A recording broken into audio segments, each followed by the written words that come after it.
Światła, kamera, akcja. Całe moje życie przypomina film akcji. I to taki z dość poplątaną fabułą. Urodziłam się w Doniecku, w jordańsko-ukraińskiej rodzinie. Całe życie mieszkałam na 2 kraje, od dziecka mówiłam w kilku językach, chodziłam do różnych szkół, obchodziłam wszystkie święta, które tylko istnieją i zawsze dumnie opowiadałam o tym przyjaciołom z różnych zakątków świata. Aż w 2014 roku w Doniecku wybuchła wojna i podzieliła moje życie na przed Донецьк. i po.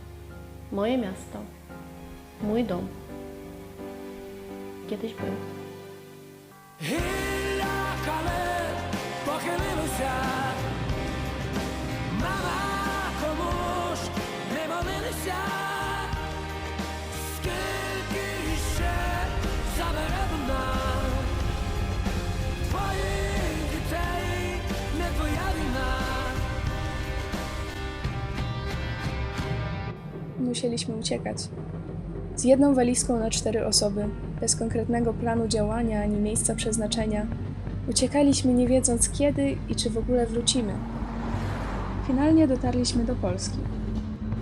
Miejsca, z którego około 80 lat temu, z tych samych powodów, tak jak my, musiała uciekać moja prababcia. Tutaj wszystko zaczęło się od nowa. Nowy kraj, nowy język, nowy dom.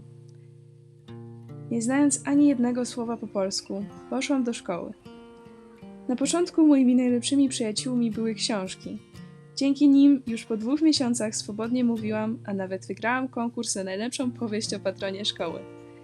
W podstawówce poznałam swoich pierwszych najlepszych przyjaciół, z czego z niektórymi utrzymuję kontakt do dziś. Brałam udział we wszelakich projektach naukowych i artystycznych.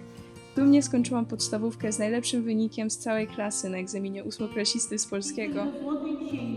Wpisana do Złotej Księgi i ze świadectwem w ręce, byłam w pełni gotowa na nowy etap. Liceum.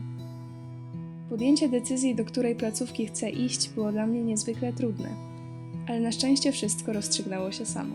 Zostałam przyjęta na miejsce stypendialne do liceum imienia Piotra Michałowskiego, co było spełnieniem moich marzeń. Ta szkoła pozwoliła mi na rozwój swoich zainteresowań. Mogłam tworzyć, pisać, kręcić i montować. Najpierw na rzecz szkoły, później w ramach własnego projektu o nazwie Lights Camera Action. Dzięki liceum mogłam brać udział w wielu projektach o przeróżnej tematyce. Hej, nazywam się Valeria. Hej, nazywam się Valeria. Hi, my name is Valeria. Hi, my name is Valeria. Jestem z klasy 2 A4.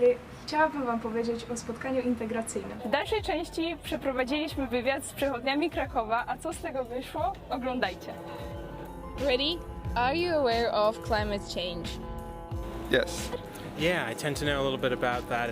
I am aware of climate change. I am. Yes. Yep. And do you do something about it? I try to. Próbować swoich sił w konkursach i zdobywać główne nagrody. Okładką tej książki kryje się odrębne, samoistne życie, mistrzowsko spisane na papierze przez Remarka. Zobaczyć się w roli przewodniczącej samorządu, poznać niesamowite osoby i nawiązać niezwykle wartościowe przyjaźnie.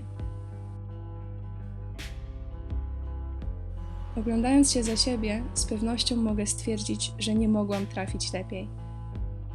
Czuję, że trafiłam w odpowiednie miejsce w odpowiednim czasie. Teraz nadszedł czas na nowy etap, nowy początek. A jak to się potoczy? Dowiemy się już wkrótce.